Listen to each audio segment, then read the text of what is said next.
We prospectively looked at a group of about 120 patients with varying degrees of glaucoma. The study looked at many aspects, including vision, visual field or peripheral vision testing. It looked at their ability to do certain normal daily activities like matching socks. Looked at contrast sensitivity, looking at the question of whether you can tell not just black on white, but can you discriminate dark gray from light gray. And this particular aspect of the study asked the patients each year over 5 years to tell us if they had been involved as a driver in any motor vehicle accidents. And what we found was a lot of people were involved in motor vehicle accidents each year, between 5 and 10%.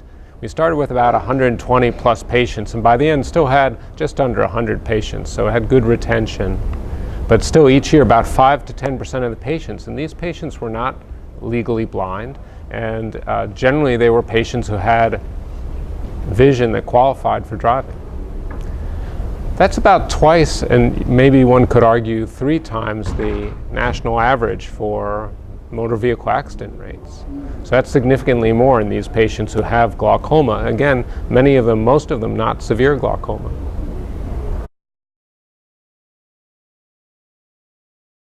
Another thing we found in the study was that predictors of the patients who were more likely to have higher accidents were in univariate analysis, things like the visual acuity, the binocular visual acuity. That makes sense, you see less well.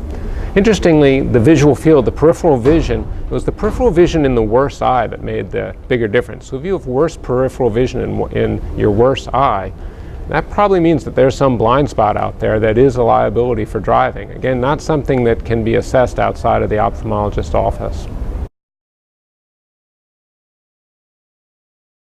It is concerning both for the safety of our patients and the safety of those around them. There's been, first of all, we have to consider what the legal requirements are for driving, and those are somewhat historical and not entirely evidence-based. For most states, that is 20/40 vision for night driving and 20/70 vision for daytime driving, although that part does vary some. 20/40 means that you can see at 20 feet what a normal person could see at 40 feet, so about half as sharp. So 20/70 even more so.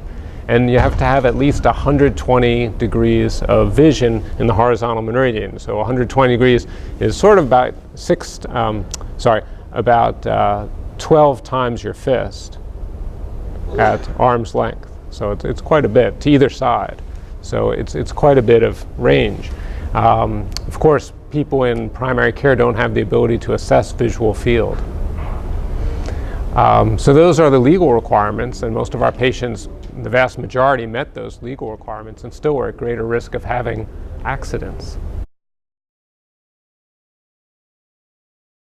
It's a common predicament, especially as we have an increasingly aging population. Of course, vision disturbances more common as we grow older. The most common causes of reduced vision in the older are cataract, which can be fixed, followed by, in a Caucasian population, macular degeneration, and in blacks or Hispanics, glaucoma.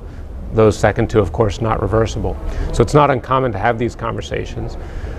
Of course, driving isn't just about driving. Driving is about independence for a lot of elderly people who may not have other aspects of support. So these can be very emotional conversations, very difficult. Most ophthalmologists did not go into ophthalmology because of a desire to do police work, and so it's a very awkward business. Some states do have mandatory reporting laws if a patient does not make criteria for driving, and so there is an obligation. Most patients will stop driving after continued counseling, but it's important for ophthalmologists to have these discussions.